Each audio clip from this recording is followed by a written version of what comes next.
ओ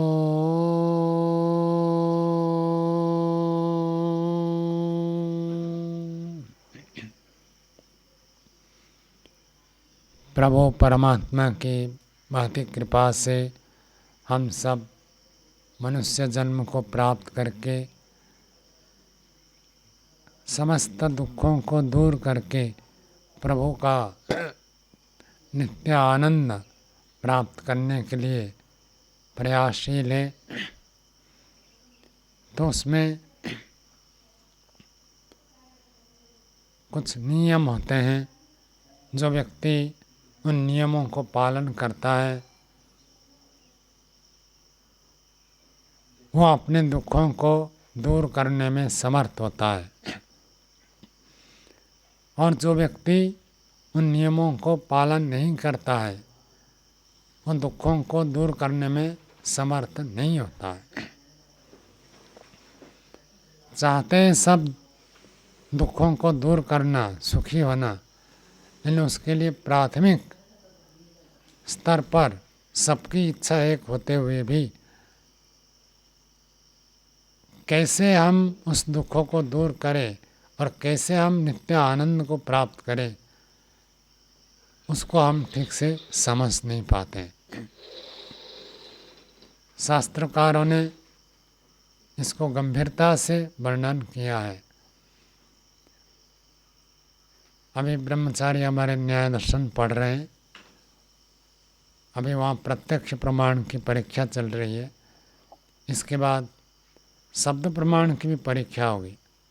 तो वहाँ पर न्याय दर्शन का ऋषि कहेंगे मनुष्य स्वयं अपने आप नहीं जान सकता। इंद्रियों से हम जिन चीज़ों को जानते हैं, बुद्धि से विचार करके जिन चीज़ों को जानते हैं, वो पर्याप्त नहीं है। केवल इतने मात्र से कोई व्यक्ति सोचेगा मेरा सारा दुख दूर हो जाएगा, ऋषि कहते संभव नहीं है।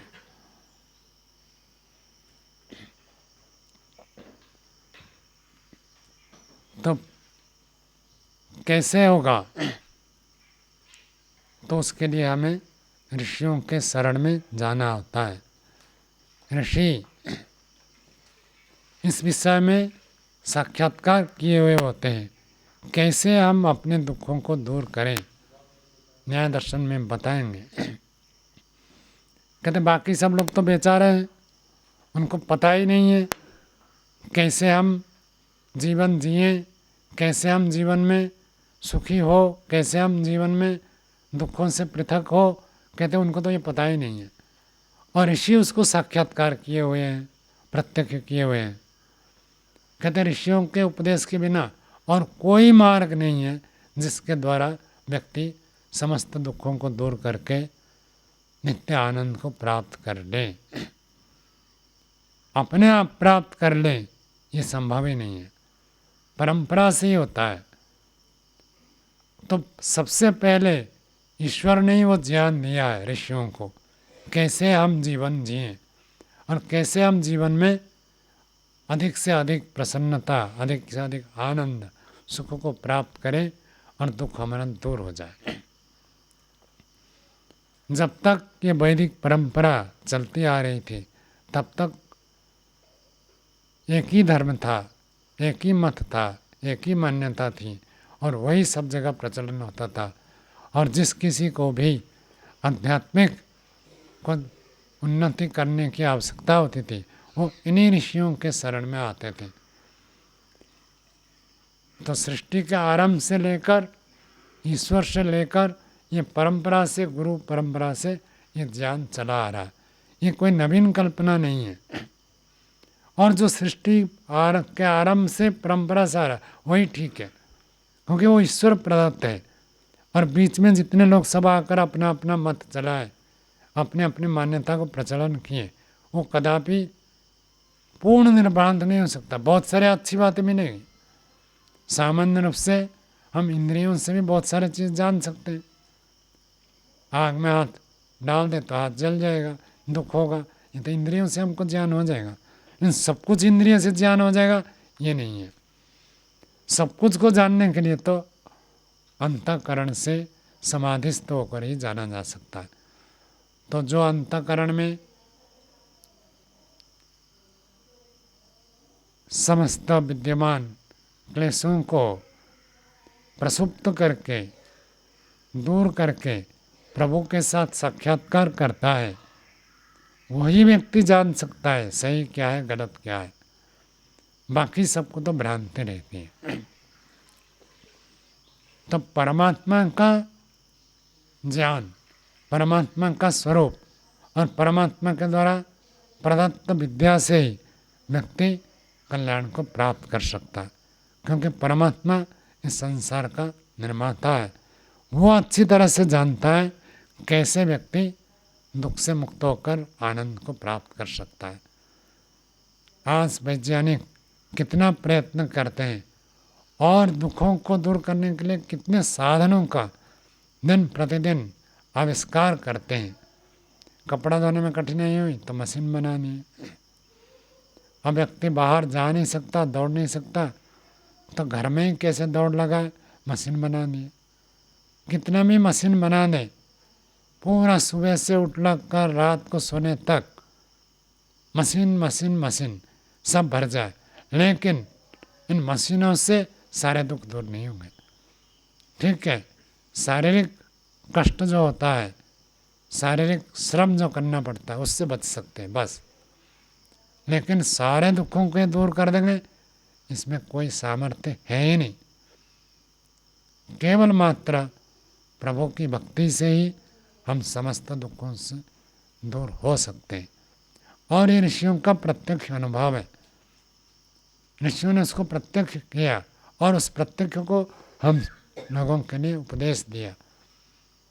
का उपदेश के अतिरिक्त और कोई माध्यम नहीं है कि दूसरों को जनाया जाए, दूसरों को दुख से हटाकर नित्य आनंद की ओर प्रेरित किया जाए, प्राप्त कराया जाए, उसका और कोई उपाय नहीं है। उपदेश ही होता है।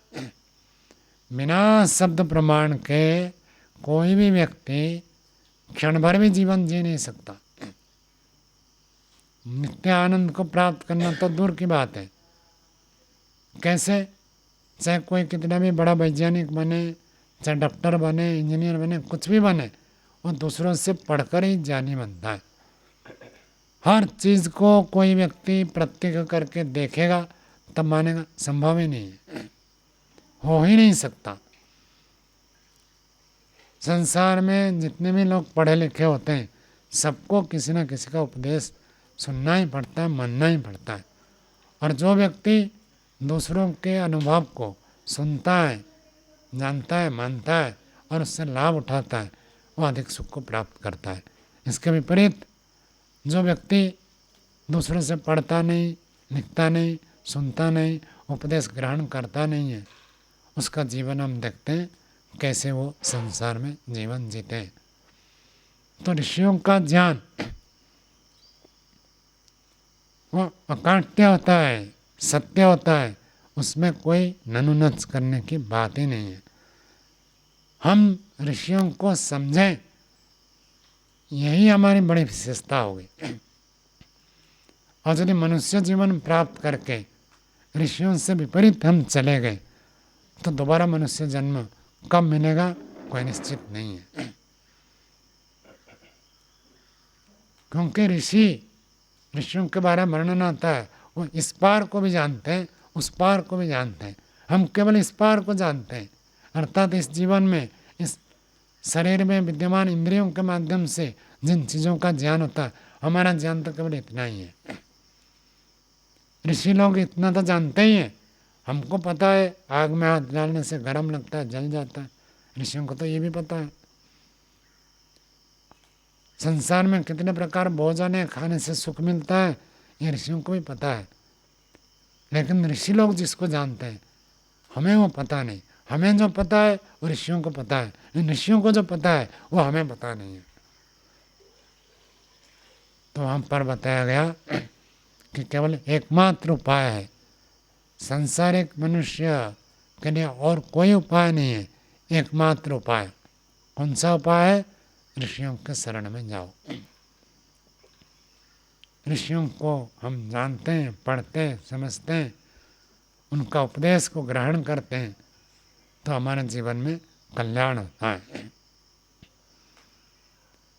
और जो व्यक्ति ऋषियों को जीवन में स्थान नहीं देता, वो किसी भी रूप में हो सकता है। सीधा हम ऋषिकृत ग्रंथ पढ़ भी सकते हैं, अथवा गुरुमुख से भी उन्हीं उपदेशों को हम ग्रहण कर सकते हैं। सत्य वही है। निरुक्तकार ने ये बात बताई है कि सृष्टि में आरंभ में जो हुए उनकी योग्यता अच्छी थी, शुद्ध अंतकरण वाले थे, सीधा ईश्वर को गुरु बनाए और उनका जीवन का कल्याण हो गया। और उसके बाद जो दूसरी पीढ़ी हुई, वो सीधा तो ईश्वर के साथ संबंध नहीं कर पाए, लेकिन जिन्होंने ईश्वर से ज्ञान प्राप्त किया, उस ज्ञान को ग्रहण किया, प्राप्त किया, और वो भी साक्षात्कार तक पहुंच गए, क्योंकि उनका भी अंतकरण शुद्ध था। तीसरे स्तर पर हुए जो उपदेश सुनने के बाद भी आचरण करने में समर्थ नहीं हुए, उनके लिए कहा गया, उनके लिए सारे शास्त्रों की रचना की गई, चाहे वो व्याकरण हो, अंग उपांग सारे, उन्हीं के लिए रचना की गई, जो एक बार उपदेश सुनने पर ग्रहण नहीं कर पाते।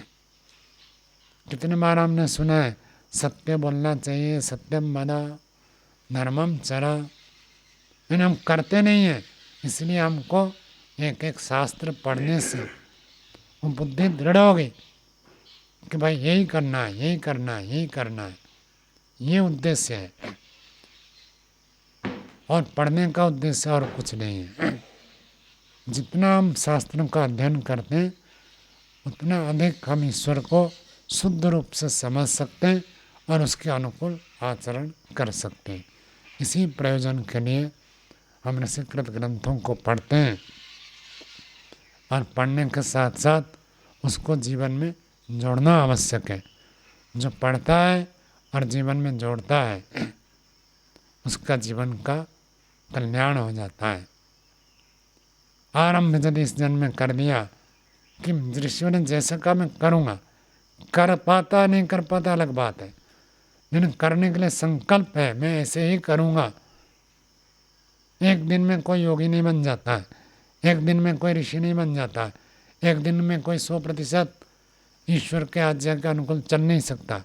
लेकिन जो व्यक्ति ऐसे संकल्प करके चलता है, आज नहीं तो कल, और इसी जन्म में नहीं तो अगले जन्म में तो पहुंच ही जाएगा। हम सब इस अध्यात्म मार्ग के पथिक हैं, तो ऋषियों को अधिक से अधिक पढ़ने समझने के लिए प्रयत्न करें, और उसको हमारे जीवन के साथ जोड़ने का प्रयत्न करें, और जीवन की यात्रा, अध्यात्म की यात्रा आरंभ कर दें। आज नहीं तो कल हम पहुंच ही जाएंगे। ऋषियों ने बड़ा आश्वासन दिया, पतित से पतित व्यक्ति भी उस प्रभु के नित्य आनंद को प्राप्त करने में समर्थ हो सकता है। करना पड़ेगा, लेकिन हो सकता है। यह आश्वासन आज की भाषा में कहते गारंटी ऋषियों ने दी है, तो हम क्यों नहीं कर सकते? बस उसको अपनाने की देर है। जो व्यक्ति अपना लेता है, हाँ मुझे ऐसे ही करना है, मुझे आध्यात्मिक जीवन जीना है, मुझे ऋषियों के जैसा आचरण करना है, बस उसकी यात्रा शुरू हो गई। बाधा आएगी, विघ्न होगा, संस्कार उसको उखाड़ेंगे, फिर भी यदि अपना लिया व्यक्ति, धीरे धीरे सब बाधाएं हट जाएगी, एक दिन लक्ष्य तक पहुंच जाएंगे। इतना कहकर वाणी को विराम देते हैं। ओम।